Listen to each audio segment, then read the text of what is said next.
نادر شاہ درانی کا جو واقعہ بادشاہ تھا، افشاری بھی کہا جاتا ہے ایران کے اندر، جو مشہد مقدس میں جس کی خبر ہے، بادشاہ تھا جس نے برصغیر پہ حملہ، ہندوستان پہ حملہ کیا تھا اور تخت طاؤس وغیرہ سب کچھ لے کے گیا. وہ مانتا نہیں تھا کسی بھی چیز کو، اہل بیت کو نہیں مانتا تھا.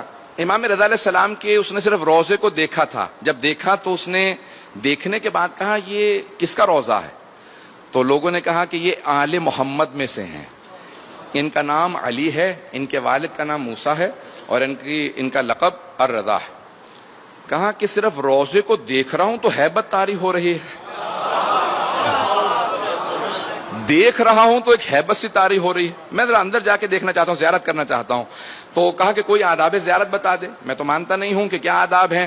کچھ علماء نے کہا کہ بھی آپ غسل زیارت کریں اور زیارت پڑھیں، اذن دخول پڑھیں، پھر اندر جائیں. تو ٹھیک ہے، اندر آیا، زری پہ دیکھا، کہا کہ واقعاً آج پہلی مرتبہ محسوس ہوا کہ اس امت کے اندر آل محمد کا کوئی مقابلہ نہیں ہے. یہ آل محمد ہیں.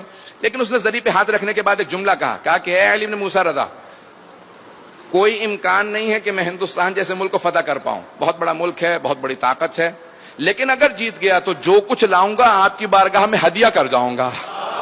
آج تک امام کے خزانے میں تخت طاؤس اور نہ جانے کیا کچھ جواہرات موجود ہیں، سب کے سب نادر شاہ نے امام کی بارگاہ کے اندر پیش کیے تھے.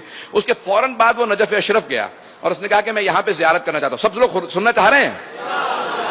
جب وہ نجف اشرف پہنچا تو اس نے فوراً سوال کیا، اپنے گھوڑے پہ سوار تھا، کہ میں گھوڑے پہ سوار جاؤں زیارت کے لیے یا میں گھوڑے سے اتر جاؤں؟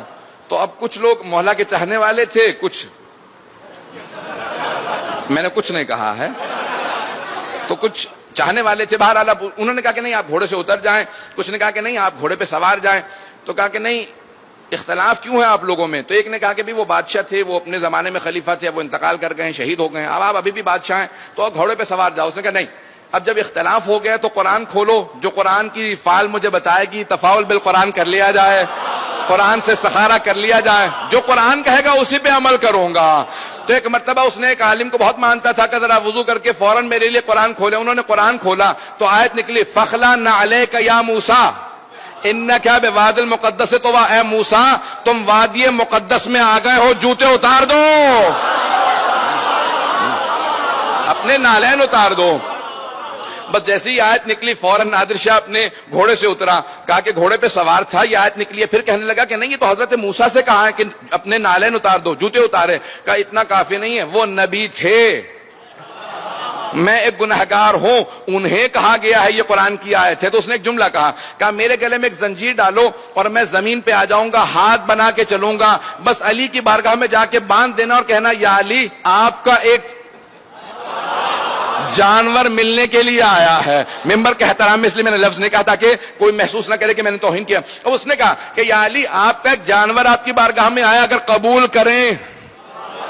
جیسے پہنچا اس نے زیارت کی، بہت رویا. جب باہر نکلا اس نے ایک صحن ہے مولا کے باب توسی جہاں پہ ہے وقت گزر رہا ہے، وہاں پہ اس نے دیکھا کہ بہت سے لوگ زمین پہ بیٹھے ہیں، کسی کی آنکھ نہیں ہے، کسی کا ہاتھ نہیں ہے، مختلف لوگ جو ہے معذور. کہ یہ کون لوگ ہیں؟ کہ شفا لینے آئے ہیں. کہ میں ان سے ملنا چاہتا ہوں. ہادی کون ہوتا ہے؟ ہدایت کیا ہے؟ ان سب چیزوں میں عقیدت کس حد تک ضروری ہے، اس بات کو پیش کر رہا ہوں. آیا پوچھا کبھی کیا بات ہے، کتنے عرصے سے بیٹھے ہو؟ کہ میری آنکھیں نہیں ہیں، 6 مہینے سے بیٹھا ہوں. کہ اب تک شفا نہیں ملی؟ کہ نہیں. دوسرے سے پوچھا کیا بات ہے؟ کہ میرا پاؤں خراب ہو گیا، معذور ہو گیا ہوں. کہ پھر؟ کہ 8 مہینے سے بیٹھا ہوں. کہ شفا نہیں ملی؟ کہ نہیں. سب سے پوچھتا رہا کہ اتنے مہینوں سے بیٹھے ہو؟ کہ سارے حرم کے دروازے بند کر دو. غور سے سنیے گا. کہ حرم کے سارے دروازے بند کر دو. اور اس نے کھڑے ہو کے اعلان کیا کہ کل صبح فجر تک کا وقت دے رہا ہوں، جو شفا پا جائے گا گھر چلا جائے، اور جسے شفا نہ ملی میں اپنی تلوار سے اس کی گردن کاٹ دوں گا. بس یہ اعلان کیا، سب چیخے مار مار کے رونے لگے. کہ مولا آپ کے حرم میں آئے تھے، یہ بے انتہا سخت دل آدمی ہے، سب کو مار دے گا. صبح اٹھے اس نے کہا ایک ایک آدمی کو خود اپنی آنکھوں سے دیکھوں گا، کسے شفا ملی کسے نہیں ملی. جسے دیکھتا تھا شفا یاب تھا،